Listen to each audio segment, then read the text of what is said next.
Now we're moving on to our next incredible speaker. It's Anjali. She's the director at Storythings and runs Ada's List and does so much else besides her normal job. Don't know how she does it. Anjali, you've now got 99 seconds. Your talk's called Formats Even Over Campaigns. Intriguing. So Anjali, you've got 99 seconds. Over to you. Thank you. Hi there. So I'm Anjali and I'm a director at Storythings. And I want to start by talking about something we talk a lot about at Storythings, which is, next slide, the attention pattern spectrum. Now, starting with when people started consuming media, back in the 1800s, Telefon Hermondo started broadcasting from Budapest. And people got used to the scheduled form of viewing things. So news programs, initially there was, 30 minutes, 1 hour, 2 hours. Movies came in, people got used to that length of format.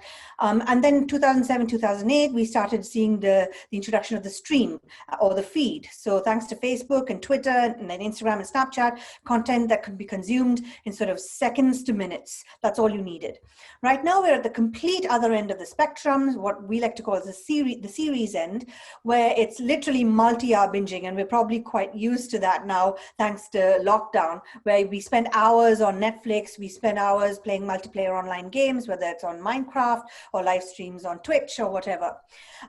Next slide, please. So what are formats, essentially? They're creative responses to restrictions imposed by distribution platforms. They help people break out, or rather bridge the cognitive gaps in their brains, because we're deluged with information today. It's a fallacy to think that what you produce is what your audience wants to see. They have 100 other things to choose from. And so what are the restraints within which you can give them something they start associating just with you?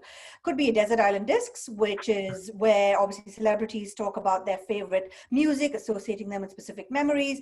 Could be Joe Sabia's multiple formats. He's a VP of Entertainment at Condé Nast in the US.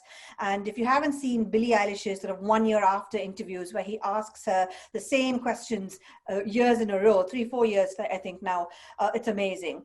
So we really force ourselves to think about what is different about the content that we produce, whether that's a podcast, whether that's a graphic comic series that we literally just released about the AI and collective intelligence, or an animation really about the future of work. Sorry, to get people thinking about formats, not campaigns. They'll help stick with it. And that's it.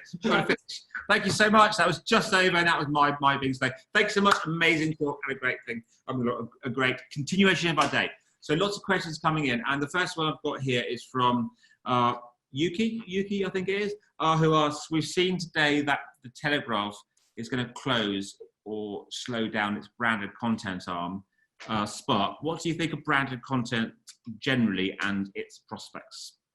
Great question. I think over the years, branded content, I mean, whether it's T Studio, the New York Times, or any other brand, they started bringing a lot of this in-house to bridge the gap between sort of getting agencies to do it and doing it themselves. I think there is a future, but because a lot of the talent that they recruit are actually people who have worked in studios, worked as journalists.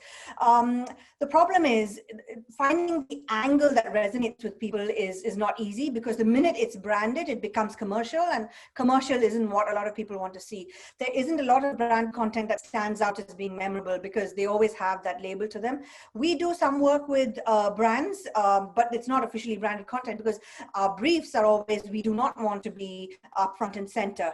Keep the brand as far away as possible and talk about the cause, talk about the social impact or the story, the protagonist, as we like to call them. So find a person or a cast of characters, and that's something that I don't think branded content does very well. So yeah, they have a future, but I think it's hard to get it right.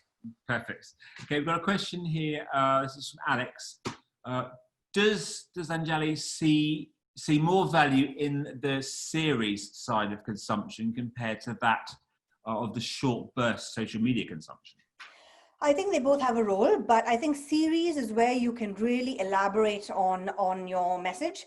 And it's also a way for your audience to start building a relationship with you, which is tricky when it comes to marketing, because a lot of the work is done sort of in short bursts, 2 to 3 months, weeks, even long campaigns. And I think it's important now, as the world changes so rapidly, we need to get used to the fact that people are going to ideally want something to hold on to. So yeah, I do see series being more important. The shorter form content, the shorter form content will be there to support things like series, I think. But their posters and stuff can stand on their own when there are good messages, but I don't think they will have a long shelf life. So if you want a long shelf life in memory, then I would say go for series. Excellent answer. Okay, question here from Thelma. She asks, attention seems to be a metric getting lots of attention in advertising. So how can storytelling get more attention? That's a really good question. I think it's focusing on the narrative as opposed to the news or the in thing. When you talk about whatever issue it is, I mean, we do a lot of work around financial inclusion, around STEM, and these are for corporates actually. Try and tease out what's important to the people that you're representing, that you want to talk to. I think that's what's going to help in the long run. Fantastic. Question from Scott, who asks, what sort of budget do I need to go into content? A lot of the stuff you're talking about seems to need a very high budget. Can be quite high, yes, but it can be as low as you want. So plenty of people now are producing podcasts from their homes.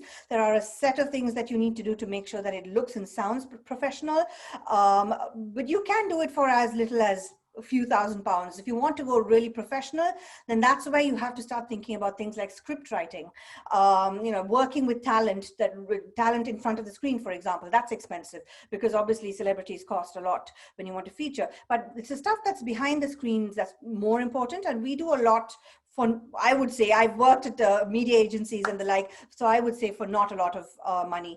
And if you want to do things like gifts, for example, you can do it with next to nothing. So I think you can do it at both ends of the spectrum. It depends how much budget you've got and really how much bang for the buck you want to see. Perfect.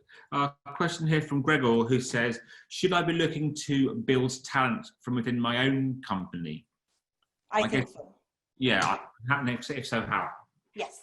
Okay. So I think it is a missed opportunity if you don't work on talent within your own company, especially younger people. And we heard from Jay a bit earlier. I mean, there's absolutely amazing talent, and there's no way that someone who is middle-aged or above can claim to understand exactly what the younger people do and think on a day-to-day basis. So I would say absolutely yes, especially when you can fabricate a studio quite cheaply in a building or in your own room if you're still going to be on a lockdown for a long period of time. But I think it's important not only to nurture them, but to get the best out of the resources that you have. And they sometimes bring perspectives that, in fact, very often perspectives that you just won't see otherwise. So yes, absolutely tap the talent that you have.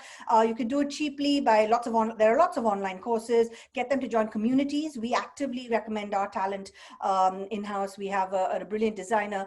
Go to things like Code Bar, start developing a community of designers around herself, for example. So find those, whether it's podcasting, writing.